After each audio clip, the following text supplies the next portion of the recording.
Welcome back to my YouTube channel. ಈ ಒಂದು ವಿಡಿಯೋದಲ್ಲಿ ಮ್ಯಾನೇಜ್ಮೆಂಟ್ ಅಕೌಂಟಿಂಗ್ 2024 ಕ್ವಶನ್ ಪೇಪರ್ ಅಲ್ಲಿ ಕ್ವಶನ್ ನಂಬರ್ 7 ರೇಷಿಯೋ ಅನಾಲಿಸಿಸ್ ಮೇಲೆ ಕೇಳಿದ್ದಾರೆ. ಸೊ ಈ ಒಂದು 24 ಪೇಪರ್ ಅಲ್ಲಿ ರೇಷಿಯೋ ಅನಾಲಿಸಿಸ್ ಮೇಲೆ 2 ಕ್ವಶನ್ಸ್ ನ ಸೆಕ್ಷನ್ ಸಿ ಗೆ ಕೇಳಿದ್ದಾರೆ. ಸೊ ಆಲ್ರೆಡಿ ಒಂದು ಕ್ವಶನ್ಸ್ ನಾನು ಆಲ್ರೆಡಿ ಅಪ್ಲೋಡ್ ಮಾಡಿದ್ದೀನಿ. ಸೊ ಇದು ಕ್ವಶನ್ ನಂಬರ್ 7. ಈ ತರ ಕ್ವಶನ್ಸ್ ಬೇಕಾದ್ರೆ ನೀವು ಎಕ್ಸ್ಪೆಕ್ಟ್ ಮಾಡಬಹುದು. ಸೊ ಇಲ್ಲಿ ಈ ತರ ಕ್ವಶನ್ಸ್ ಕೊಟ್ಟಾಗ ಸ್ವಲ್ಪ ಕನ್ಫ್ಯೂಸ್ ಆಗುತ್ತೆ. ಬಟ್ ನೀವು ಕರೆಕ್ಟ್ ಆಗಿ ಅರ್ಥ ಮಾಡ್ಕೊಂಡ್ರೆ ಆನ್ಸರ್ಸ್ ಅನ್ನ ಮಾಡ್ಬೋದು. ಸೊ ಈ ತರ ಫಾರ್ಮ್ಯಾಟ್ ಅಲ್ಲಿ ಯಾವ ತರ ಕ್ವಶನ್ಸ್ ಕೇಳ್ತಾರೆ ಅದನ್ನು ಕೂಡ ಮುಂದಿನ ದಿನದಲ್ಲಿ ಅಪ್ಲೋಡ್ ಮಾಡ್ಕೊಡ್ತೀನಿ ನಿಮ್ಗೆ. ಅಲ್ಲಿ ಅಷ್ಟು ನೋಡ್ಕೊಂಡ್ರೆ ನಿಮ್ಗೆ ಸಾಕಾಗುತ್ತೆ. ಸೊ ಇದು ಕ್ವಶನ್ ನಂಬರ್ 7 ಏನ್ ಹೇಳುತ್ತೆ 24 ಪೇಪರ್ ಅಲ್ಲಿ ಅಂತ ಹೇಳಿದ್ರೆ, from the following information prepare summarised balance sheet as on 31st March 2023. ನೋಡಿ 31st March 2023 ಗೆ ಸಂಬಂಧಪಟ್ಟಂತ ಸಮ್ಮರೈಸ್ಡ್ ಬ್ಯಾಲೆನ್ಸ್ ಶೀಟ್ ಅನ್ನ ನಾವು ಪ್ರಿಪೇರ್ ಮಾಡಬೇಕು. So with the help of the following information. ನೋಡಿ ಅವ್ರು ಕೊಟ್ಟಿರೋದು ಬರೀ ಇನ್ಫಾರ್ಮೇಶನ್ಸ್ ಅನ್ನ ಕೊಟ್ಟಿದ್ದಾರೆ. ಸೊ ಈ ಇನ್ಫಾರ್ಮೇಶನ್ಸ್ ಅನ್ನ ಯೂಸ್ ಮಾಡಿಕೊಂಡು ನಾವು ಬ್ಯಾಲೆನ್ಸ್ ಶೀಟ್ ಅನ್ನ ಕಂಪ್ಲೀಟ್ ಮಾಡಬೇಕು, ಸರಿನಾ? ಸೊ ಇಲ್ಲಿ ನಮ್ಗೆ ಇನ್ಫಾರ್ಮೇಶನ್ಸ್ ಏನೇನ್ ಕೊಟ್ಟಿದಾರಪ್ಪ ಅಂದ್ರೆ, ವರ್ಕಿಂಗ್ ಕ್ಯಾಪಿಟಲ್ ಕೊಟ್ಟಿದ್ದಾರೆ. ಸೊ 1,20,000 ವರ್ಕಿಂಗ್ ಕ್ಯಾಪಿಟಲ್ ಇರ್ತಕ್ಕಂಥದ್ದು. ವರ್ಕಿಂಗ್ ಕ್ಯಾಪಿಟಲ್ ಕೊಟ್ಟಿದ್ದಾರೆ 1,20,000. ನೋಡಿ ನಮ್ಗೆ ಬ್ಯಾಲೆನ್ಸ್ ಶೀಟ್ ನ ಪ್ರಿಪೇರ್ ಮಾಡೋಕೆ ಹೇಳಿರೋದು, but working capital balance sheet ಅಲ್ಲಿ ಎಲ್ಲೂ ಬರಲ್ಲ, ಓಕೆನಾ? ಬಟ್ ನಮ್ಗೆ ಇನ್ಫಾರ್ಮೇಶನ್ ಏನು ಕೊಟ್ಟಿದ್ದಾರೆ ಅಂತ ನೆಕ್ಸ್ಟ್ ನೋಡ್ತಾ ಹೋಗೋಣ. ರಿಸರ್ವ್ಸ್ ಅಂಡ್ ಸರ್ಪ್ಲಸ್ ಕೊಟ್ಟಿದ್ದಾರೆ 80,000 ಕೊಟ್ಟಿದ್ದಾರೆ. ನೋಡಿ reserves and surplus balance sheet ಅಲ್ಲೇ ಬರೋದು. ಯಾವ ಸೈಡ್ ಬರುತ್ತಪ್ಪ ಬ್ಯಾಲೆನ್ಸ್ ಶೀಟ್ ಅಲ್ಲಿ ಅಂತ ಹೇಳಿದ್ರೆ, ಸೊ ಲಯಾಬಿಲಿಟಿ ಸೈಡ್ ನಾವು ತಗೋಬೇಕಾಗುತ್ತೆ. Reserves and surplus liability side ಬರುತ್ತೆ. ಅವ್ರ ಐಟಮ್ ಕೊಟ್ಟಿದ್ದಾರೆ, ನಾವು ಕ್ಯಾಲ್ಕುಲೇಷನ್ ಮಾಡೋ ಅವಶ್ಯಕತೆ ಇಲ್ಲ. ನೆಕ್ಸ್ಟ್ ಬ್ಯಾಂಕ್ ಓವರ್ ಡ್ರಾಫ್ಟ್ ಕೊಟ್ಟಿದ್ದಾರೆ. Bank overdraft is also a current liability. Current liability ಆಗುತ್ತೆ. 20,000 ಏನ್ ಕೊಟ್ಟಿದ್ದಾರೆ ಡೈರೆಕ್ಟ್ ಆಗಿ ಇದು ಬ್ಯಾಲೆನ್ಸ್ ಶೀಟ್ ಅಲ್ಲೇ ಬರುತ್ತೆ, ನಾವೇನ್ ಕ್ಯಾಲ್ಕುಲೇಟ್ ಮಾಡೋ ಅವಶ್ಯಕತೆ ಇಲ್ಲ, ಅವರೇ ಕೊಟ್ಟಿದ್ದಾರೆ. ಕರೆಂಟ್ ರೇಷಿಯೋ ಕೊಟ್ಟಿದ್ದಾರೆ 2.50 ಕೊಟ್ಟಿರ್ತಕ್ಕಂಥದ್ದು. ನೋಡಿ ಕರೆಂಟ್ ರೇಷಿಯೋ ಕೊಟ್ಟಿದ್ದಾರೆ ಅಂದ್ರೆ ನಮ್ಗೆ ಕರೆಂಟ್ ಅಸೆಟ್ಸ್ ನಾವೇ ಫೈಂಡ್ ಔಟ್ ಮಾಡಬೇಕು, ಕರೆಂಟ್ ಲಯಬಿಲಿಟಿನೂ ಕೂಡ ನಾವೇ ಫೈಂಡ್ ಔಟ್ ಮಾಡಬೇಕಾಗುತ್ತೆ. ಸೊ ಕರೆಂಟ್ ರೇಷಿಯೋ ಕೊಟ್ಟಿದ್ದಾರೆ ಅಂದ್ರೆ ನಾವು ಕರೆಂಟ್ ಅಸೆಟ್ಸ್ ಅಥವಾ ಕರೆಂಟ್ ಲಯಬಿಲಿಟಿ ಫೈಂಡ್ ಔಟ್ ಮಾಡಬೇಕು. ಪ್ರೊಪ್ರೈಟರಿ ರೇಷಿಯೋ ಕೊಟ್ಟಿದ್ದಾರೆ ಅಂತ ಹೇಳಿದ್ರೆ, ಪ್ರೊಪ್ರೈಟರಿ ರೇಷಿಯೋ ಏನ್ ಹೇಳ್ತಪ್ಪ ಫಾರ್ಮುಲಾ ಅಂತ ಹೇಳಿದ್ರೆ, fixed asset divided by share holders fund ಅಂತ ಕರಿತೀವಿ. ಸೊ ಪ್ರೊಪ್ರೈಟರಿ ರೇಷಿಯೋ ಫಾರ್ಮುಲಾ ಇರ್ತಕ್ಕಂಥದ್ದು. ಸೊ ಫಿಕ್ಸ್ಡ್ ಅಸೆಟ್ ಮತ್ತೆ ಪ್ರೊಪ್ರೈಟರಿ ರೇಷಿಯೋನ ನಾವು ಫೈಂಡ್ ಔಟ್ ಮಾಡಬಹುದು with the help of proprietary ratio. Liquid ratio ಕೊಟ್ಟಿದ್ದಾರೆ 1.50 ಕೊಟ್ಟಿದ್ದಾರೆ. ಲಿಕ್ವಿಡ್ ರೇಷಿಯೋ ಅಂತ ಹೇಳಿದ್ರೆ ಕ್ವಿಕ್ ರೇಷಿಯೋ ಅಂತ ಕರಿತೀವಿ. ಸೊ ಕ್ವಿಕ್ ಅಸೆಟ್ಸ್ ಅನ್ನ ಫೈಂಡ್ ಔಟ್ ಮಾಡ್ಲಿಕ್ಕೆ ನಮಗೆ ಲಿಕ್ವಿಡ್ ರೇಷಿಯೋ ಕೊಟ್ಟಿದ್ದಾರೆ. ಸೊ ಇಷ್ಟು ಇನ್ಫಾರ್ಮೇಶನ್ಸ್ ಅನ್ನ ಕೊಟ್ಟು ನಿಮ್ಗೆ ಬ್ಯಾಲೆನ್ಸ್ ಶೀಟ್ ಅನ್ನ ಪ್ರಿಪೇರ್ ಮಾಡಿ ಅಂತ ಹೇಳಿದ್ದಾರೆ. ಸೊ ನೋಡಿ ಇದು ಬ್ಯಾಲೆನ್ಸ್ ಶೀಟ್ ನ ನೀವು ಪ್ರಿಪೇರ್ ಮಾಡ್ಬೇಕು ಅಂದ್ರೆ, ಸೊ ನಿಮ್ಗೆ ಒಂದು ಹಿಂಟ್ಸ್ ಅನ್ನ ಕೊಟ್ಟಿದ್ದಾರೆ. ಸೊ ರಿಸರ್ವ್ಸ್ ಲಯಬಿಲಿಟಿ ಬರುತ್ತೆ, current bank over draft current liability ಬರುತ್ತೆ. ಸೊ ಇನ್ನ current ratio, proprietary, liquid ratios ಕೊಟ್ಟಿದ್ದಾರೆ. ನೋಡಿ ಈ ರೇಷಿಯೋಸ್ ಅನ್ನ ಯೂಸ್ ಮಾಡ್ಕೊಂಡು ನಾವು ಅಮೌಂಟ್ಸ್ ಅನ್ನ ಫೈಂಡ್ ಔಟ್ ಮಾಡಬೇಕು. ಈ ಅಮೌಂಟ್ ಅನ್ನ ಫೈಂಡ್ ಔಟ್ ಮಾಡಬೇಕು ಅಂತ ಹೇಳಿದ್ರೆ ನಿಮ್ಗೆ ಕೊಟ್ಟಿರೋ ಇನ್ಫಾರ್ಮೇಶನ್ ಏನಪ್ಪಾ ಅಂದ್ರೆ ವರ್ಕಿಂಗ್ ಕ್ಯಾಪಿಟಲ್ ಕೊಟ್ಟಿರ್ತಾರೆ. ಸೊ ನೋಡಿ ನೀವು ರೇಷಿಯೋ ಅನಾಲಿಸಿಸ್ ಅಲ್ಲಿ ನೀವು ಯಾವುದೇ ಕ್ವಶನ್ಸ್ ಅನ್ನ ಮಾಡಿ, ಕ್ವಶನ್ ಅಲ್ಲಿ ವರ್ಕಿಂಗ್ ಕ್ಯಾಪಿಟಲ್ ಕೊಟ್ಟಿದ್ದಾರೆ, ಜೊತೆಗೆ ಕರೆಂಟ್ ರೇಷಿಯೋನು ಕೊಟ್ಟಿದ್ದಾರೆ. ನೀವೆಲ್ಲೇ ಮಾಡಿ ಆನ್ಸರ್ 2 ಮಾರ್ಕ್ಸ್ ಇಂದ ಹಿಡಿದು 12 ಮಾರ್ಕ್ಸ್ ವರೆಗೂ ಯಾವ ಕ್ವಶನ್ ಅಲ್ಲಿ ವರ್ಕಿಂಗ್ ಕ್ಯಾಪಿಟಲ್ ಅಮೌಂಟ್ ಇದೆ, ಕರೆಂಟ್ ರೇಷಿಯೋನು ಅದೇ ಕ್ವಶನ್ ಅಲ್ಲಿ ಕರೆಂಟ್ ರೇಷಿಯೋ ಕೊಟ್ಟಿದ್ದಾರೆ ಅಂದ್ರೆ ನಿಮ್ಗೆ ಕರೆಂಟ್ ಅಸೆಟ್ಸ್ ಬರುತ್ತೆ, ಕರೆಂಟ್ ಲಯಬಿಲಿಟಿನೂ ಬರುತ್ತೆ. ಒನ್ಸ್ ನೀವು ಕರೆಂಟ್ ಅಸೆಟ್ಸ್ ಮತ್ತೆ ಕರೆಂಟ್ ಲಯಬಿಲಿಟಿನ ಫೈಂಡ್ ಔಟ್ ಮಾಡಿದೀರಾ ಅಂತ ಹೇಳಿದ್ರೆ ನಿಮ್ಗೆ ಇಮ್ಮಿಡಿಯೇಟ್ ಆಗಿ ಲಿಕ್ವಿಡ್ ರೇಷಿಯೋನು ಕೂಡ ನೀವು ಫೈಂಡ್ ಔಟ್ ಅನ್ನ ಮಾಡಬಹುದು. ಹಾಗಾಗಿ ಮೊದಲು ನನಗೆ ವರ್ಕಿಂಗ್ ಕ್ಯಾಪಿಟಲ್ ಕೊಟ್ಟಿದ್ದಾರೆ. With the help of working capital as well as current ratio ನಾವು ಅವೆರಡು ಇನ್ಫಾರ್ಮೇಶನ್ ಯೂಸ್ ಮಾಡಿಕೊಂಡು ಕರೆಂಟ್ ಅಸೆಟ್ಸ್ ಮತ್ತೆ ಕರೆಂಟ್ ಲಯಬಿಲಿಟಿಯನ್ನ ಫೈಂಡ್ ಔಟ್ ಮಾಡ್ಕೋಬಹುದು. ಹೇಗೆ ಆನ್ಸರ್ಸ್ ಅನ್ನ ಮಾಡ್ತೀರಾ ಅಂತ ಹೇಳಿದ್ರೆ, ಸೊ ವರ್ಕಿಂಗ್ ಕ್ಯಾಪಿಟಲ್ ಎಷ್ಟು ಕೊಟ್ಟಿದಾರಪ್ಪ ವರ್ಕಿಂಗ್ ಕ್ಯಾಪಿಟಲ್ ಅಂತ ಹೇಳಿದ್ರೆ 1,20,000 ವರ್ಕಿಂಗ್ ಕ್ಯಾಪಿಟಲ್ ಇದೆ. ದೆನ್ ಕರೆಂಟ್ ರೇಷಿಯೋ ಕೊಟ್ಟಿದ್ದಾರೆ, that is current ratio. You know that current ratio formula ಗೊತ್ತಿದೆಯಲ್ವಾ? ಕರೆಂಟ್ ರೇಷಿಯೋ 2.50 ಕೊಟ್ಟಿದ್ದಾರೆ. ಸೊ ಕರೆಂಟ್ ರೇಷಿಯೋ ಅಂದ್ರೆ ಅದು ಫಾರ್ಮುಲಾ ನಿಮಗೆ ಗೊತ್ತಿರಬೇಕು, ಇಲ್ಲೇ ಬರ್ದಿರ್ತೀನಿ. ಕರೆಂಟ್ ರೇಷಿಯೋ ಫಾರ್ಮುಲಾ ಏನ್ ಹೇಳ್ತಾರೆ, current assets divided by current liability ಅಂತ ಅರ್ಥ. ಸೊ ಇದು ಕರೆಂಟ್ ರೇಷಿಯೋ ಫಾರ್ಮುಲಾ ಇರ್ತಕ್ಕಂಥದ್ದು. ಸೊ ಈಗ ನೋಡಿ ನಿಮ್ಗೆ 2.50 ಅಂತ ಕೊಟ್ಟಿದ್ದಾರೆ ಅಂದ್ರೆ ಇದು 2.50:1 ಅಂತ ಅರ್ಥ. ಅಂದ್ರೆ ಡಿನಾಮಿನೇಟರ್ 1 ಇರುತ್ತೆ ಅಂತ ಅರ್ಥ. ಅಂದ್ರೆ ಕರೆಂಟ್ ಅಸೆಟ್ 2.5 ಇದ್ರೆ ಕರೆಂಟ್ ಲಯಬಿಲಿಟಿ 1 ಇದೆ ಅಂತ ಅರ್ಥ. ಸೊ ನಿಮಗೆ ಡಿನಾಮಿನೇಟರ್ ಕೊಡಬಹುದು, ಕೊಡದೇನು ಕೂಡ ಇರ್ಬೋದು. ಜಸ್ಟ್ ನೋಡಿ, ಈಗ 2.50 ಅಂತ ಹೇಳಿದ್ರೆ 2.50 ಡಿನಾಮಿನೇಟರ್ 1 ಕಾನ್ಸ್ಟೆಂಟ್ ಆಗಿರುತ್ತೆ. ಸೊ ಇದು ಇರ್ತಕ್ಕಂಥದ್ದು. ಸೊ ನೀವೇನ್ ಮಾಡಿ ಅಂದ್ರೆ, ನಿಮಗೆ ಫಸ್ಟ್ ವರ್ಕಿಂಗ್ ಕ್ಯಾಪಿಟಲ್ ಮತ್ತೆ ಕರೆಂಟ್ ರೇಷಿಯೋ ಕೊಟ್ಟಿದ್ದಾರೆ ಅಂದ್ರೆ ಫಸ್ಟ್ ಇವೆರಡು ಈ ತರ ಬರ್ಕೊಳ್ಳಿ. ವರ್ಕಿಂಗ್ ಕ್ಯಾಪಿಟಲ್ ಎಷ್ಟು ಕೊಟ್ಟಿದ್ದಾರೆ, ಕರೆಂಟ್ ರೇಷಿಯೋ ಎಷ್ಟು ಕೊಟ್ಟಿದ್ದಾರೆ ನೋಡ್ಕೊಳ್ಳಿ, 1 ಹಾಕೊಳ್ಳಿ. ಅಂದ್ರೆ ಕರೆಂಟ್ ಅಸೆಟ್ 2.5 ಇದ್ರೆ ಡಿವೈಡೆಡ್ ಬೈ ಕರೆಂಟ್ ಲಯಬಿಲಿಟಿ 1 ಇದೆ ಅಂತ ಅರ್ಥ. ನೆಕ್ಸ್ಟ್ ನೀವೇನ್ ಮಾಡ್ಬೇಕಪ್ಪ ಅಂದ್ರೆ, ನೆಕ್ಸ್ಟ್ ವರ್ಕಿಂಗ್ ಕ್ಯಾಪಿಟಲ್ ಫಾರ್ಮುಲಾ ಗೊತ್ತಿಲ್ಲ. ವರ್ಕಿಂಗ್ ಕ್ಯಾಪಿಟಲ್ ಫಾರ್ಮುಲಾ ಏನ್ ಹೇಳ್ತೀನಿ ಅಂದ್ರೆ, working capital equals current assets minus current liability. ನೋಡಿ, ಇದು ಫಾರ್ಮುಲಾ. ವರ್ಕಿಂಗ್ ಕ್ಯಾಪಿಟಲ್ ಫಾರ್ಮುಲಾ ಏನಂತಂದ್ರೆ current assets minus current liability ಮಾಡಿದ್ರೆ ನಿಮ್ಗೆ ವರ್ಕಿಂಗ್ ಕ್ಯಾಪಿಟಲ್ ಬರುತ್ತೆ. ಸೊ ಈಗ ವರ್ಕಿಂಗ್ ಕ್ಯಾಪಿಟಲ್ ನಮಗೆ ಅಮೌಂಟ್ ಕೊಟ್ಟಿದ್ದಾರೆ ಕ್ವಶನ್ ಅಲ್ಲಿ. ಸೊ ವರ್ಕಿಂಗ್ ಕ್ಯಾಪಿಟಲ್ ಎಷ್ಟು ಕೊಟ್ಟಿದಾರಪ್ಪ ಅಂದ್ರೆ 1,20,000 ಕೊಟ್ಟಿದ್ದಾರೆ ಅಮೌಂಟ್ ಅನ್ನ. ಸೊ ನಾನು ಹಾಗಾಗಿ 1,20,000 ವರ್ಕಿಂಗ್ ಕ್ಯಾಪಿಟಲ್ ಅಮೌಂಟ್ ಅನ್ನ ತಗೊಳ್ತೀನಿ. Okay, equals current assets amount ಕೊಟ್ಟಿದ್ದಾರಾ ಕ್ವಶನ್ ಅಲ್ಲಿ ಎಲ್ಲಾದ್ರೂ? ಇಲ್ಲ. ಕರೆಂಟ್ ಅಸೆಟ್ಸ್ ಅಮೌಂಟ್ ಇಲ್ಲ, ಕರೆಂಟ್ ಲಯಬಿಲಿಟಿನ ಅಮೌಂಟ್ ಇಲ್ಲ. ಬಟ್ ನನಗೆ ಕರೆಂಟ್ ರೇಷಿಯೋ ಕೊಟ್ಟಿದ್ದಾರೆ. ಎಷ್ಟು? ಕರೆಂಟ್ ರೇಷಿಯೋ 2.5:1 ಇದೆ ಅಂತ ಅರ್ಥ. ಸೊ 2.5 ಏನಿದೆ ಅದು ಕರೆಂಟ್ ಅಸೆಟ್ 2.50 ಇರ್ತಕ್ಕಂಥದ್ದು, ಮೈನಸ್ ಕರೆಂಟ್ ಲಯಬಿಲಿಟಿ ಏನು ಕೊಟ್ಟಿಲ್ಲ ಅಂದ್ರೆ 2.5:1 ಅಂತ ನಾನು ಏನ್ ಹೇಳಿದೆ, 1 ಅದು ಯಾವಾಗ್ಲೂ ಕಾನ್ಸ್ಟೆಂಟ್ ಆಗಿರುತ್ತೆ. ಸೊ 2.50 ಮೈನಸ್ 2.50 ಮೈನಸ್ 1 ಅಂತ ತಗೊಳ್ಳಿ. ಸೊ ಇದು ಕರೆಂಟ್ ರೇಷಿಯೋ ಏನ್ ಕೊಟ್ಟಿದ್ದಾರೆ, ನೀವು ಅದನ್ನ current assets minus current liability ಮಾಡ್ಕೊಳ್ಳಿ. ಯಾಕಂದ್ರೆ ನನಗೆ ಅಸೆಟ್ಸ್ ಗೊತ್ತಿಲ್ಲ, ಬಟ್ ಕರೆಂಟ್ ಅಸೆಟ್ ಎಷ್ಟು ರೇಷಿಯೋ ಇದೆ ಅಂತ ಗೊತ್ತು. 2.5 ಅಷ್ಟು ಕರೆಂಟ್ ರೇಷಿಯೋ ಇದ್ರೆ ಕರೆಂಟ್ ಲಯಬಿಲಿಟಿ 1 ಇದೆ ಅಂತ ಅದರ ಅರ್ಥ. ಸೊ ಹಾಗಾಗಿ 2.5 ಮೈನಸ್ 1 ಮಾಡ್ಕೊಂಡಿದ್ದೀನಿ. ಈಗ ಇನ್ನೊಂದು ಸ್ಟೆಪ್ ನಾನು ಸಿಂಪ್ಲಿಫೈ ಮಾಡ್ಕೊಳ್ತೀನಿ. ಸಿಂಪ್ಲಿಫೈ ಮಾಡಿದ್ರೆ 1,20,000 ಈಕ್ವಲ್ಸ್ 2.5 ಅಲ್ಲಿ ಮೈನಸ್ 1 ಮಾಡಿದ್ರೆ ನಮ್ಗೆ 1.5 ಬರುತ್ತೆ. ಸೊ 1,20,000 ಈಕ್ವಲ್ಸ್ 1,20,000 ಬರುತ್ತೆ. ಫಸ್ಟ್ ನೀವು ಈ ತರ ಸಿಂಪ್ಲಿಫೈ ಮಾಡ್ಕೊಳ್ಳಿ. Working capital equals current asset minus current liability ಮಾಡ್ಕೊಳ್ಳಿ. ವರ್ಕಿಂಗ್ ಕ್ಯಾಪಿಟಲ್ ಎಷ್ಟು ಕೊಟ್ಟಿದ್ದಾರೆ ಅಷ್ಟು ತಗೊಳ್ಳಿ. ಕರೆಂಟ್ ಅಸೆಟ್ಸ್ ಕೊಟ್ಟಿರಲ್ಲ, ಕರೆಂಟ್ ಅಸೆಟ್ ರೇಷಿಯೋ ಕೊಟ್ಟಿದ್ದಾರೆ, ಅದು 2.5 ಅಂತ ಹೇಳಿದ್ದಾರೆ, ಅದನ್ನ ಹಾಗೆ ತಗೊಳ್ಳಿ. ಮೈನಸ್ ಕರೆಂಟ್ ಲಯಬಿಲಿಟಿ 1, ಅದು ಕಾನ್ಸ್ಟೆಂಟ್ ಯಾವಾಗ್ಲೂ ಇದ್ದೇ ಇರುತ್ತೆ, ಹಾಗೆ ಬರ್ಕೊಳ್ಳಿ. ಸಿಂಪ್ಲಿಫೈ ಮಾಡಿದ್ರೆ 1,20,000 ಈಕ್ವಲ್ಸ್ 1.5 ಬಂತು. ಇಷ್ಟು ಬಂದಾದ್ಮೇಲೆ ಈಗ ನೀವೇನ್ ಮಾಡಿ ಅಂದ್ರೆ, ಕರೆಂಟ್ ಅಸೆಟ್ ಬೇಕಾ? Current assets equals current asset ಬೇಕು ಅಂದ್ರೆ ನೋಡಿ, 1,20,000 divided by 1,20,000 divided by 1,20,000 divided by 1.5 into current asset ಎಷ್ಟು ರೇಷಿಯೋ ಇರೋದು 2.5 ಇರ್ತಕ್ಕಂಥದ್ದು. ಕರೆಂಟ್ ರೇಷಿಯೋ ಇರೋದು ಎಷ್ಟಪ್ಪ ಅಂದ್ರೆ 2.5. ಸೊ 1,20,000 ಡಿವೈಡೆಡ್ ಬೈ 1.5 ಇಂಟು 2.5 ನೀವು ಕರೆಂಟ್ ರೇಷಿಯೋಸ್ ಮಾಡಿದ್ರೆ ನಿಮ್ಗೆ ಎಷ್ಟು ಅಮೌಂಟ್ ಬರುತ್ತಪ್ಪ ಅಂತ ಹೇಳಿದ್ರೆ, ಸಿಂಪ್ಲಿಫೈ ಮಾಡ್ಕೊಂಡ್ರೆ, ಸೊ 1,20,000 ಡಿವೈಡೆಡ್ ಬೈ 1.5 ಇಂಟು 2.5 ಮಾಡಿದ್ರೆ ನಿಮ್ಗೆ ಕರೆಂಟ್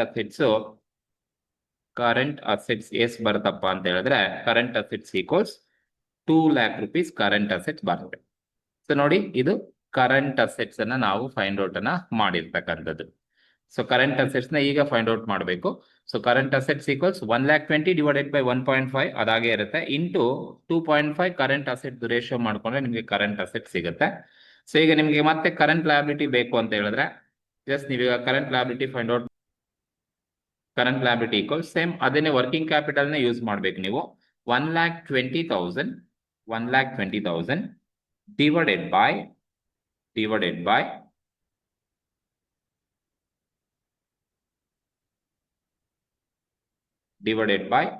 1.5 ಇಂಟು ಕರೆಂಟ್ ಲಯಬಿಲಿಟಿ ಎಷ್ಟು ರೇಷಿಯೋ ಇದೆಯಪ್ಪ ಅಂದ್ರೆ 1 ರೇಷಿಯೋ ಕರೆಂಟ್ ಲಯಬಿಲಿಟಿ ಇರ್ತಕ್ಕಂಥದ್ದು. ಸೊ ಇಂಟು 1 ಮಾಡಬೇಕು. ಸೊ ಈಗ ನೀವು ಸಿಂಪ್ಲಿಫೈ ಮಾಡ್ಕೊಳ್ಳಿ. ಸೊ ನಿಮ್ಗೆ current liability equals 1,20,000 divided by 1.5 into 1 ಮಾಡಿದ್ರೆ ನಿಮ್ಗೆ ಕರೆಂಟ್ ಲಯಬಿಲಿಟಿ ಎಷ್ಟು ಬರುತ್ತಪ್ಪ ಅಂದ್ರೆ 80,000 ಬರುತ್ತೆ. ಸೊ ಇದು ಕರೆಂಟ್ ಲಯಬಿಲಿಟಿನ ಫೈಂಡ್ ಔಟ್ ಮಾಡಿರ್ತಕ್ಕಂಥದ್ದು. ಸೊ ಈ ತರ ನೀವು ಕರೆಂಟ್ ಅಸೆಟ್ಸ್ ಕರೆಂಟ್ ಲಯಬಿಲಿಟಿನ ಫೈಂಡ್ ಔಟ್ ಮಾಡಬೇಕು. ವರ್ಕಿಂಗ್ ಕ್ಯಾಪಿಟಲ್ ಕೊಟ್ಟು ಕರೆಂಟ್ ರೇಷಿಯೋ ಅದೇ ಕ್ವಶನ್ ಅಲ್ಲಿ ಕೊಟ್ಟಿದ್ದಾರೆ ಅಂದ್ರೆ ನಿಮ್ಗೆ ಕರೆಂಟ್ ಅಸೆಟ್ಸ್ ಬರುತ್ತೆ, ಕರೆಂಟ್ ಲಯಬಿಲಿಟಿನೂ ಬರುತ್ತೆ. ಸೊ ಇದು 2 ಮಾರ್ಕ್ಸ್ ಇಂದ 12 ಮಾರ್ಕ್ಸ್ ವರೆಗೂ ಎಲ್ಲೇ ಕೊಟ್ಟರು ಕೂಡ ನೀವು ಇದೇ ತರನೇ ಮಾಡಿ. ಕ್ವಶನ್ ಅಲ್ಲಿ ವರ್ಕಿಂಗ್ ಕ್ಯಾಪಿಟಲ್ ಇದೆ, ಕ್ವಶನ್ ಅಲ್ಲಿ ಕರೆಂಟ್ ರೇಷಿಯೋ ಇದೆ ಅಂದ್ರೆ ಸೊ ನೀವು working capital equals current assets minus current liability ಮಾಡ್ಕೊಳ್ಳಿ. ವರ್ಕಿಂಗ್ ಕ್ಯಾಪಿಟಲ್ ಅಮೌಂಟ್ ಬರ್ಕೊಳ್ಳಿ. ಕರೆಂಟ್ ಅಸೆಟ್ಸ್ ಅಮೌಂಟ್ ಕೊಟ್ಟಿರೋದಿಲ್ಲ, ರೇಷಿಯೋ ಇರುತ್ತೆ, ಆ ರೇಷಿಯೋನ ಬರ್ಕೊಳ್ಳಿ.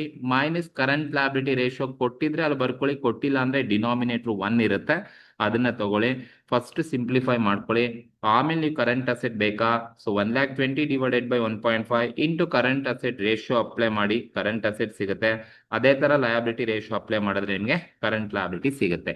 ಸೊ ಈಗ ನೋಡಿ ಕರೆಂಟ್ ಅಸೆಟ್ಸ್ ಅಸೆಟ್ ಸೈಡ್ ಹೋಗುತ್ತೆ, ಕರೆಂಟ್ ಲಯಬಿಲಿಟಿ ಬಂದು ಲಯಬಿಲಿಟಿ ಸೈಡ್ ಹೋಗುತ್ತೆ ನಮ್ಮ ಬ್ಯಾಲೆನ್ಸ್ ಶೀಟ್ ಅನ್ನ ಪ್ರಿಪೇರ್ ಮಾಡಬೇಕಾದ್ರೆ. ಓಕೆ, ಇದು ಇರ್ತಕ್ಕಂಥದ್ದು.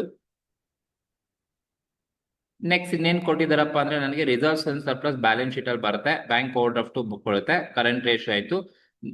ನೆಕ್ಸ್ಟ್ ನಾವು ಲಿಕ್ವಿಡ್ ರೇಷಿಯೋ ಕೊಟ್ಟಿದ್ದಾರೆ ನೋಡಿ. ಒಂದು ಸಲ ನೀವು ಕರೆಂಟ್ ಲಯಬಿಲಿಟಿ ಅಥವಾ ಕರೆಂಟ್ ಅಸೆಟ್ಸ್ ನ ಫೈಂಡ್ ಔಟ್ ಮಾಡಿದ್ದೀರ ಅಂದ್ರೆ ನೀವು ಲಿಕ್ವಿಡ್ ರೇಷಿಯೋನ ಫೈಂಡ್ ಔಟ್ ಮಾಡಬಹುದು. ಸೊ ಲಿಕ್ವಿಡ್ ರೇಷಿಯೋದನ್ನ ಹೇಗೆ ಫೈಂಡ್ ಔಟ್ ಮಾಡ್ತೀರಪ್ಪ ಅಂತ ಹೇಳಿದ್ರೆ it is also called as quick ratio. So this the formula, liquid ratio ಅಥವಾ ಕ್ವಿಕ್ ರೇಷಿಯೋಸ್ ಅಂತ ಕರಿತೀವಿ. ಎಷ್ಟು ಕೊಟ್ಟಿದ್ರಪ್ಪ ಅಂದ್ರೆ ಸೊ 1.50 ಕೊಟ್ಟಿದ್ದಾರೆ. ಸೊ ನೋಡಿ ನಿಮ್ಗೆ ಲಿಕ್ವಿಡ್ ರೇಷಿಯೋ ಫಾರ್ಮುಲಾ ಗೊತ್ತಿರಬೇಕು. So liquid ratio or quick ratio formula ಏನ್ ಹೇಳ್ತಪ್ಪ ಅಂದ್ರೆ ಲಿಕ್ವಿಡ್ ರೇಷಿಯೋ ಅಥವಾ quick ratio equals quick assets divided by quick assets divided by current liabilities minus BOD. So ನೋಡಿ ಇದು ಫಾರ್ಮುಲಾ. ಕ್ವಿಕ್ ರೇಷಿಯೋ ಮಾಡ್ತೀರಾ ಅಂತ ಹೇಳಿದ್ರೆ ಈ ಫಾರ್ಮುಲಾಗೆ ನೀವು ಅಪ್ಲೈ ಮಾಡಬೇಕು. Quick ratio equals quick assets ಅಥವಾ ಲಿಕ್ವಿಡ್ ಅಸೆಟ್ಸ್ ಯಾವ ತರ ಬೇಕಾದ್ರೂ ತಗೋಬಹುದು. Quick assets or liquid assets divided by current liability minus BOD ಮಾಡ್ಕೊಳ್ಳಿ. ಈಗ ನೋಡಿ ನಮಗೆ ಕ್ವಶನ್ ಅಲ್ಲಿ ಕ್ವಿಕ್ ರೇಷಿಯೋ ಅವರೇ ಕೊಟ್ಟಿದ್ದಾರೆ. ಎಷ್ಟು ಕೊಟ್ಟಿದ್ದಾರಪ್ಪ ಕ್ವಿಕ್ ರೇಷಿಯೋ ಅಂತ ಹೇಳಿದ್ರೆ ಕ್ವಶನ್ ಅಲ್ಲಿ ಅವ್ರು ಹೇಳಿದರೆ ಕ್ವಿಕ್ ರೇಷಿಯೋ 1.5 ಇದೆ ಅಂತ ಹೇಳಿದ್ದಾರೆ. ಸೊ ನಾನು ಹಾಗಾಗಿ ಕ್ವಿಕ್ ರೇಷಿಯೋಸ್ ಅವರೇ ಕೊಟ್ಟಿರೋದ್ರಿಂದ ಸೊ ನಾನು ಡೈರೆಕ್ಟ್ ಆಗಿ ಹಾಗೆ ಬರ್ಕೊಳ್ತೀನಿ. ಕ್ವಿಕ್ ರೇಷಿಯೋ 1.5 ಕೊಟ್ಟಿದ್ದಾರೆ, 1.50 ಈಕ್ವಲ್ಸ್ ಕ್ವಿಕ್ ಅಸೆಟ್ಸ್ ಅಂತ ಕ್ವಶನ್ ಅಲ್ಲಿ ನೀವೆಲ್ಲೂ ಕೊಡೋದಿಲ್ಲ, ನೀವೇ ಕ್ಯಾಲ್ಕುಲೇಟ್ ಮಾಡಬೇಕು. ಕ್ವಿಕ್ ಅಸೆಟ್ಸ್ ಕ್ವಶನ್ ಅಲ್ಲಿ ಕೊಡಲ್ಲ, ಹಾಗಾಗಿ ನಾನು ಹಾಗೆ ಬರ್ಕೊಂಡಿರ್ತೀನಿ. ಕ್ವಿಕ್ ಅಸೆಟ್ಸ್ ಅಂದ್ರೆ ಏನಿಲ್ಲ, all current asset except stock ಮತ್ತೆ ಪ್ರೀಪೇಡ್ ಎಕ್ಸ್ಪೆನ್ಸಸ್ ಅನ್ನ ಬಿಟ್ಟು ಮಿಕ್ಕಿದೆಲ್ಲ ಅಮೌಂಟ್ ಅನ್ನ ನಾವು ಕ್ವಿಕ್ ಅಸೆಟ್ಸ್ ಅಂತ ಕರಿತಾ ಹೋಗ್ತೀವಿ. ಬಟ್ ಕ್ವಶನ್ ಅಲ್ಲಿ ಕ್ವಿಕ್ ಅಸೆಟ್ಸ್ ಕೊಟ್ಟಿಲ್ಲ, ನಾನು ಹಾಗೆ ತಗೊಳ್ತೀನಿ. So divided by current liabilities minus BOD ಮಾಡ್ಕೋಬೇಕು. ಕರೆಂಟ್ ಲಯಬಿಲಿಟಿ ಕ್ವಶನ್ ಅಲ್ಲಿ ಕೊಟ್ಟಿಲ್ಲ, ಬಟ್ ನಾವು ಫೈಂಡ್ ಔಟ್ ಮಾಡಿದೀವಿ ಕರೆಂಟ್ ಲಯಬಿಲಿಟಿ ಎಷ್ಟು ಬಂದಿದೆ ಅಂದ್ರೆ 80,000 ಬಂದಿದೆ. ಸೊ ಹಾಗಾಗಿ ಕರೆಂಟ್ ಲಯಬಿಲಿಟಿ 80,000 ಮೈನಸ್ BOD ಎಷ್ಟಪ್ಪ ಅಂದ್ರೆ BOD ಕ್ವಶನ್ ಅಲ್ಲೇ ಕೊಟ್ಬಿಟ್ಟಿದ್ದಾರೆ. ಬ್ಯಾಂಕ್ ಓವರ್ ಡ್ರಾಫ್ಟ್ ಎಷ್ಟಪ್ಪ ಅಂದ್ರೆ 20,000 ಬ್ಯಾಂಕ್ ಓವರ್ ಡ್ರಾಫ್ಟ್ ಕ್ವಶನ್ ಅಲ್ಲಿ ಕೊಟ್ಟಿರ್ತಕ್ಕಂಥದ್ದು. ಸೊ ನೀವು ಕ್ವಿಕ್ ರೇಷಿಯೋ ಮಾಡ್ತೀರಾ ಅಂದ್ರೆ ಇದೇ ಫಾರ್ಮುಲಾ ಗೊತ್ತಿರಬೇಕು. Quick asset divided by current liabilities minus BOD. Question ಅಲ್ಲಿ BOD ಕೊಟ್ಟಿದ್ರೆ ತಗೊಳ್ಳಿ, BOD ಕೊಟ್ಟಿಲ್ಲ ಅಂದ್ರೆ ಕರೆಂಟ್ ಲಯಬಿಲಿಟಿ ಏನಿರುತ್ತೆ ಅಷ್ಟು ಅಮೌಂಟ್ ನೀವು ಫುಲ್ ತಗೋಬೇಕು. ಬಟ್ ಈ ಕ್ವಶನ್ ಅಲ್ಲಿ BOD ಕೊಟ್ಟಿದ್ದಾರೆ. ಸೊ ಹಾಗಾಗಿ ನಾನು ಇನ್ನೊಂದು ಸ್ಟೆಪ್ ಸಿಂಪ್ಲಿಫೈ ಅನ್ನ ಮಾಡ್ಕೊಳ್ತೀನಿ. So 1.5 equals quick assets divided by quick assets divided by 20,000 minus 20,000 ಮಾಡಿದ್ರೆ ನಿಮಗೆ 60,000 rupees ಬರುತ್ತೆ. 60,000 ಬರುತ್ತೆ. 80 minus 20 ಮಾಡಿದ್ರೆ 60,000 ಬರುತ್ತೆ. ಈಗ ನೀವು ಸಿಂಪ್ಲಿಫೈ ಮಾಡ್ತೀರಾ ಅಂತ ಹೇಳಿದ್ರೆ ಸೊ ಕ್ರಾಸ್ ಮಲ್ಟಿಪ್ಲಿಕೇಶನ್ ಮಾಡಿ. ಕ್ವಿಕ್ ಅಸೆಟ್ಸ್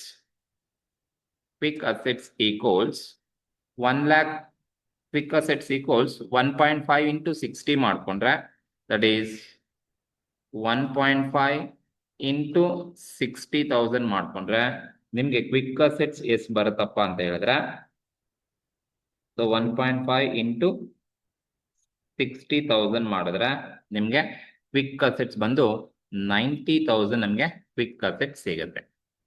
ಸೊ ಇದು ಕ್ವಿಕ್ ಅಸೆಟ್ಸ್ 90,000 ಅಂತ ಕರಿತಾ ಹೋಗ್ತೀವಿ. ಕ್ವಿಕ್ ಅಸೆಟ್ಸ್ 90,000 ನಮಗೆ ಸಿಗುತ್ತೆ. ಸೊ ಇದು ಕ್ವಿಕ್ ಅಸೆಟ್ಸ್ ನ ಇರ್ತಕ್ಕಂಥದ್ದು. ಸೊ ಇದು ಎರಡನೇ ಪಾಯಿಂಟ್, ಕ್ವಿಕ್ ಅಸೆಟ್ಸ್ ಅನ್ನ ಫೈಂಡ್ ಔಟ್ ಮಾಡೋದು. ಸರಿನಾ? ಕರೆಂಟ್ ಲಯಬಿಲಿಟೀಸ್ ಮೈನಸ್ BOD ಮಾಡ್ಕೊಳ್ಳಿ. ಕ್ವಿಕ್ ರೇಷಿಯೋ ಅಥವಾ ಲಿಕ್ವಿಡ್ ರೇಷಿಯೋ ಅವರೇ ಕೊಟ್ಟಿದ್ದಾರೆ 1.5. ಕ್ವಿಕ್ ಅಸೆಟ್ಸ್ ಎಲ್ಲೂ ಕ್ವಶನ್ ಕೊಡಲ್ಲ, ಹಾಗೆ ಬರ್ಕೊಂಡಿದ್ದೀನಿ. ಡಿವೈಡೆಡ್ ಬೈ ಕರೆಂಟ್ ಲಯಬಿಲಿಟಿ ಅಂದ್ರೆ ನಾವೇ ಫೈಂಡ್ ಔಟ್ ಮಾಡಿದ್ವಿ, 80,000 ಕರೆಂಟ್ ಲಯಬಿಲಿಟಿ ಇದೆ. ಮೈನಸ್ BOD 20,000 ಮಾಡ್ಕೊಳ್ಳಿ.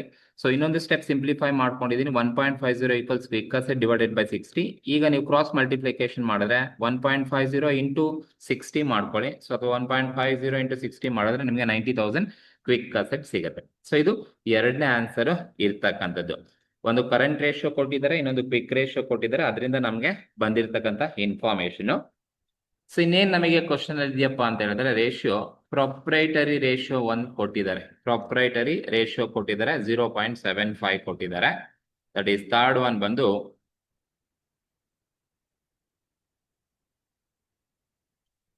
ಪ್ರೊಪ್ರೈಟರಿ ರೇಷಿಯೋ ಈಕ್ವಲ್ಸ್ 0.75 ಇದೆ. ಸೊ ನೋಡಿ, ಸ್ವಲ್ಪ ಇದೆ ಕನ್ಫ್ಯೂಸ್ ಆಗ್ತಕ್ಕಂಥದ್ದು. ಪ್ರೊಪ್ರೈಟರಿ ರೇಷಿಯೋ ಕೊಟ್ಟಿದ್ದಾರೆ ಅಂತ ಹೇಳಿದ್ರೆ, ಸೊ ಇಲ್ಲಿ ನಿಮ್ಗೆ ಯಾವ ತರ ಟ್ರೀಟ್ ಮಾಡ್ಬೇಕಪ್ಪ, ಪ್ರೊಪ್ರೈಟರಿ ರೇಷಿಯೋ ಕೊಟ್ಟಿದ್ದಾರೆ ಅಂತ ಬಂದಾಗ ಅಂತ ಹೇಳಿದ್ರೆ, ಫಂಡ್ 0.75 ಅಂತ ಏನ್ ಹೇಳ್ತಾ ಇದ್ದಾರೆ, ಇದರಲ್ಲಿ ಒಟ್ಟು ಟೋಟಲ್ ಅಸೆಟ್ಸ್ ಏನಿದೆ, ಟೋಟಲ್ ಫಿಕ್ಸ್ಡ್ ಅಸೆಟ್ಸ್ ಅಂತ ಏನ್ ಕರಿತೀವಿ, ಅದ್ರ ಪಾಲು 75% ಇದೆ. 0.75 ಅಂದ್ರೆ 75% ಅಷ್ಟು ಫಿಕ್ಸ್ಡ್ ಅಸೆಟ್ಸ್ ಇದೆ ಅಂತ ಅರ್ಥ. ಇನ್ನ ರಿಮೈನಿಂಗ್ ಬ್ಯಾಲೆನ್ಸ್ 25% ಏನಿದೆ ಅದು ವರ್ಕಿಂಗ್ ಕ್ಯಾಪಿಟಲ್ ಗೆ ಬರ್ತಕ್ಕಂಥದ್ದು ಅಂತ ಅರ್ಥ. ಹಾಗಾಗಿ ನಾವು ಫಿಕ್ಸ್ಡ್ ಅಸೆಟ್ ಇಷ್ಟು ವರ್ಕಿಂಗ್ ಕ್ಯಾಪಿಟಲ್ ಅನ್ನ ಮಾಡ್ಕೋಬೇಕಾಗುತ್ತೆ. ಸೊ ಪ್ರೊಪ್ರೈಟರಿ ಫಂಡ್ಸ್ ಅಂತ ಏನ್ ಕೊಟ್ಟಿದ್ದಾರೆ, ಸೊ ದಟ್ ನೀವು ಇದಕ್ಕೆ ಯಾವ ತರ ಫಾರ್ಮುಲಾ ಹಾಕೋಬೇಕಾಗುತ್ತೆ ಅಂತ ಹೇಳಿದ್ರೆ, ಸೊ ಈ ಒಂದು ಪಾಯಿಂಟ್ ಗೆ ಮಾತ್ರ proprietary fund and fixed assets ಅನ್ನ ತಗೋಬೇಕಾಗುತ್ತೆ. ಬಿಕಾಸ್ ಪ್ರೊಪ್ರೈಟರಿ ರೇಷಿಯೋ 0.75 ಇದೆ ಅಂದ್ರೆ which implies fixed asset 75% of the funds ಅನ್ನ ಲಾಂಗ್ ಟರ್ಮ್ ಫಂಡ್ಸ್ ಯೂಸ್ ಮಾಡ್ತಾ ಇದ್ದಾರೆ.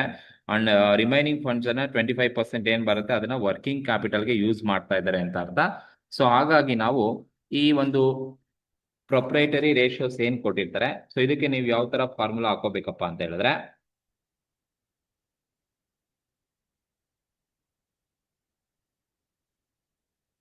Fixed asset divided by proprietary fund 0.75 ಇದೆ ಅಂತ ಅರ್ಥ. ಸೊ ಪ್ರೊಪ್ರೈಟರಿ ರೇಷಿಯೋ ಕೊಟ್ಟಿದ್ದಾರೆ ಅಂದ್ರೆ, ಸೊ ಫಿಕ್ಸ್ಡ್ ಅಸೆಟ್ಗೆ 0.75% ಅಂದ್ರೆ 0.75 ಅಂದ್ರೆ 75% ಇದೆ ಅಂತ ಅರ್ಥ. So 75% proprietary ratio fixed asset ಹೋದ್ರೆ, ಇನ್ನ ವರ್ಕಿಂಗ್ ಕ್ಯಾಪಿಟಲ್ ಬ್ಯಾಲೆನ್ಸ್ ಎಷ್ಟು ಉಳಿತಪ್ಪ ಅಂದ್ರೆ, working capital to proprietor fund 0.25 ಅಷ್ಟು ವರ್ಕಿಂಗ್ ಕ್ಯಾಪಿಟಲ್ ಗೆ ಹೋಗುತ್ತೆ. ಅಂದ್ರೆ ಪ್ರೊಪ್ರೈಟರಿ ಫಂಡ್ ಅಲ್ಲಿ ಫಿಕ್ಸ್ಡ್ ಅಸೆಟ್ 0.75% ಇದ್ರೆ, ಸೊ ರಿಮೈನಿಂಗ್ ಬ್ಯಾಲೆನ್ಸ್ ಇನ್ನೇನಿರುತ್ತೆ ವರ್ಕಿಂಗ್ ಕ್ಯಾಪಿಟಲ್ ಹೋಗುತ್ತೆ ಅಂತ ಅರ್ಥ. ಸೊ ಹಾಗಾಗಿ ನೀವೇನ್ ಮಾಡ್ಬೇಕಪ್ಪ ಅಂತ ಹೇಳಿದ್ರೆ, ಈಗ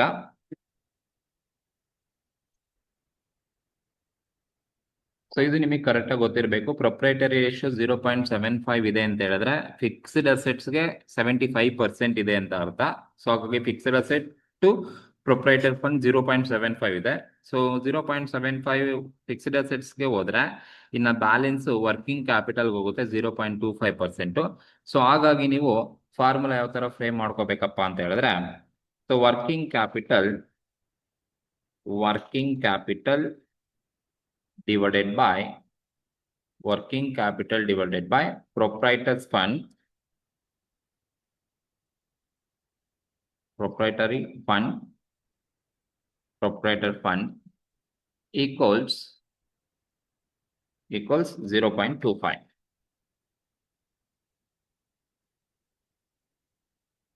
ಸೊ ಇದು ಫಾರ್ಮುಲಾ ಹಾಕೋಬೇಕು. Working capital divided by proprietary fund equal 0.25 ಅಂತ ಕರೀತಾ ಹೋಗ್ತೀವಿ ಪ್ರೊಪ್ರೈಟರಿ ಫಂಡ್ ರೇಷಿಯೋಸ್ ಏನಿರುತ್ತೆ. ಸೊ ಈಗ ನೀವು ವರ್ಕಿಂಗ್ ಕ್ಯಾಪಿಟಲ್ ಕ್ವಶನ್ ಅಲ್ಲೇ ಕೊಟ್ಬಿಟ್ಟಿದ್ದಾರೆ. ಎಷ್ಟಪ್ಪ ವರ್ಕಿಂಗ್ ಕ್ಯಾಪಿಟಲ್ ಅಂದ್ರೆ 1,20,000 ವರ್ಕಿಂಗ್ ಕ್ಯಾಪಿಟಲ್ ಕೊಟ್ಟಿದ್ದಾರೆ, ಡಿವೈಡೆಡ್ ಬೈ ಪ್ರೊಪ್ರೈಟರ್ಸ್ ಫಂಡ್ ಹಾಗೆ ಇರುತ್ತೆ ಗೊತ್ತು. ಸೊ ಪ್ರೊಪ್ರೈಟರ್ಸ್ ಫಂಡ್ ಎಷ್ಟು ಅಂತ ಗೊತ್ತಿಲ್ಲ, ಸೊ ಹಾಗೆ ತಗೊಳ್ಳೋಣ. ಜಸ್ಟ್ ಪ್ರೊಪ್ರೈಟರಿ ಫಂಡ್ ಅಂತ ತಗೊಳ್ತೀನಿ. PF proprietary ratio, proprietor fund ಅಥವಾ ಪ್ರೊಪ್ರೈಟರಿ ರೇಷಿಯೋ ಈಕ್ವಲ್ಸ್ 0.25 ಅದಾಗೆ ಇರಲಿ, ಈಕ್ವಲ್ಸ್ 0.25 ಅದಾಗೆ ಇರುತ್ತೆ.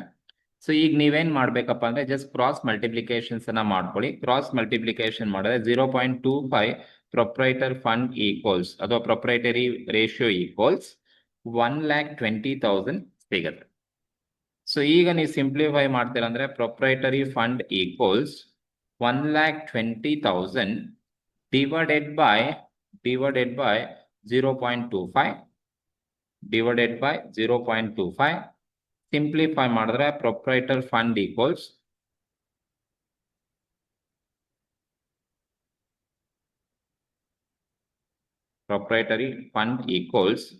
ನಿಮ್ಗೆ ಎಷ್ಟು ಬರುತ್ತಪ್ಪ ಅಂತ ಹೇಳಿದ್ರೆ 1,20,000 ಡಿವೈಡೆಡ್ ಬೈ 0.25 ಮಾಡಿದ್ರೆ ನಿಮಗೆ ಪ್ರೊಪ್ರೈಟರ್ಸ್ ಫಂಡ್ 4,80,000 ಸಿಗುತ್ತೆ.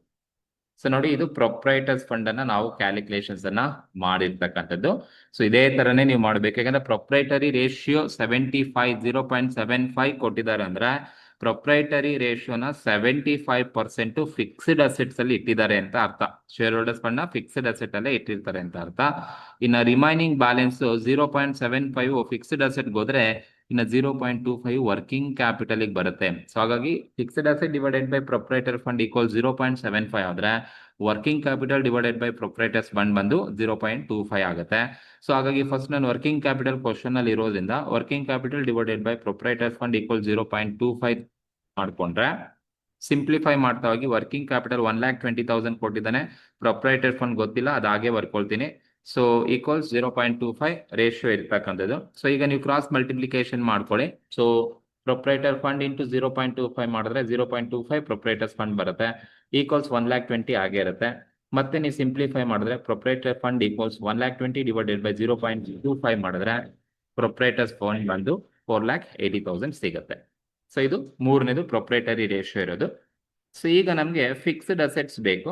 ಫಿಕ್ಸ್ಡ್ ಅಸೆಟ್ ಬೇಕು ಅಂದ್ರೆ ನಾವೀಗ ಯಾವ ಫಾರ್ಮುಲಾ ಯೂಸ್ ಮಾಡ್ಬೇಕಪ್ಪ ಅಂದ್ರೆ proprietor fund fixed asset divided by proprietors fund ಏನ್ ಕೊಟ್ಟಿದ್ದಾರೆ, ಸೊ ಇದು 4ನೇದನ್ನ ನಾವು ಯೂಸ್ ಮಾಡಬೇಕು. ಸೊ ಇದಕ್ಕೆ ಫಾರ್ಮುಲಾ ಏನಪ್ಪಾ ಅಂತ ಹೇಳಿದ್ರೆ same fixed assets divided by proprietors fund. Fixed asset divided by proprietor fund equals 0.75 ಇದೆ ಅಂತ ಹೇಳಿದರೆ. ಈಗ ನಾನು ಅಪ್ಲೈ ಮಾಡಿದ್ರೆ ಫಿಕ್ಸ್ಡ್ ಅಸೆಟ್ ಹಾಗೆ ತಗೊಳ್ತೀನಿ, ಯಾಕಂದ್ರೆ ಫಿಕ್ಸ್ಡ್ ಅಸೆಟ್ ಬಗ್ಗೆ ಅಮೌಂಟ್ ಕ್ವಶನ್ ಅಲ್ಲಿ ಕೊಟ್ಟಿಲ್ಲ. Fixed asset divided by proprietors fund ಅನ್ನ ಮೇಲೆ ನಾವೇ ಕ್ಯಾಲ್ಕುಲೇಷನ್ಸ್ ಅನ್ನ ಮಾಡಿದ್ವಿ, 4,80,000 ಬಂದಿದೆ. ಸೊ 4,80,000 ನಮ್ಗೆ ಆಲ್ರೆಡಿ ಬಂದಿರತಕ್ಕಂಥದ್ದು. So proprietors fund equals 0.75. So ಈಗ ನೀವೇನ್ ಮಾಡ್ಬೋದು, ಜಸ್ಟ್ ನೀವು ಕ್ರಾಸ್ ಮಲ್ಟಿಪ್ಲಿಕೇಶನ್ಸ್ ಅನ್ನ ಮಾಡ್ಕೊಳ್ಳಿ. ಒಂದು ಸ್ಟೆಪ್ ಸಿಂಪ್ಲಿಫೈ ಮಾಡಿರ್ತೇನೆ.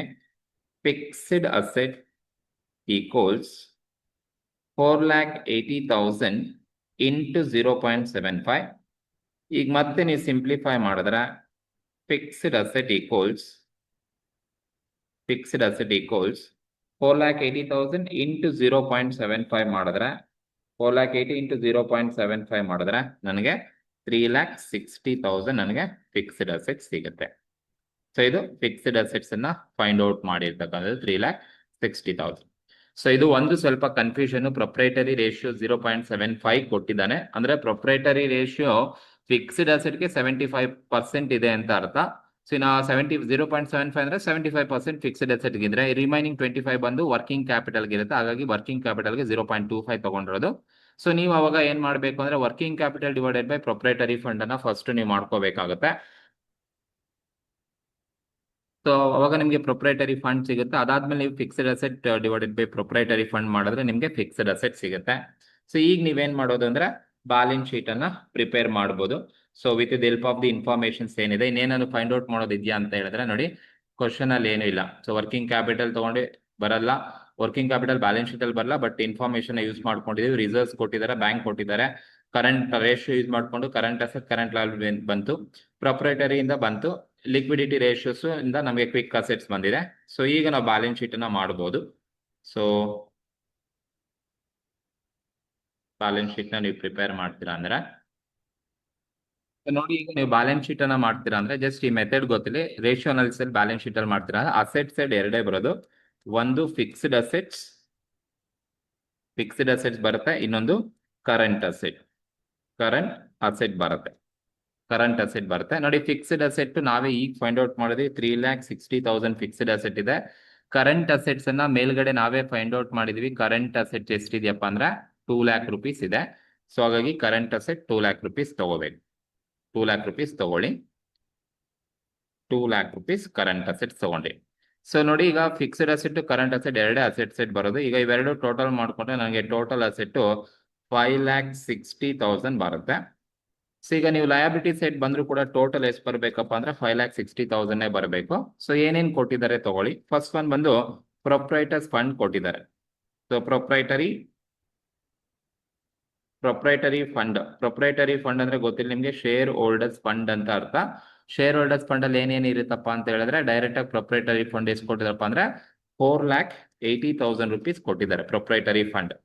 ಓಕೆ, ಬಟ್ ನಾವು ಸಪರೇಟ್ ಆಗಿ ತೋರಿಸ್ಬೇಕು. ಪ್ರೊಪ್ರೈಟರ್ಸ್ ಫಂಡ್ ಅಲ್ಲಿ ಏನೇನ್ ಇರುತ್ತೆ ಅಂದ್ರೆ, ಒಂದು ಶೇರ್ ಕ್ಯಾಪಿಟಲ್ ಇರುತ್ತೆ,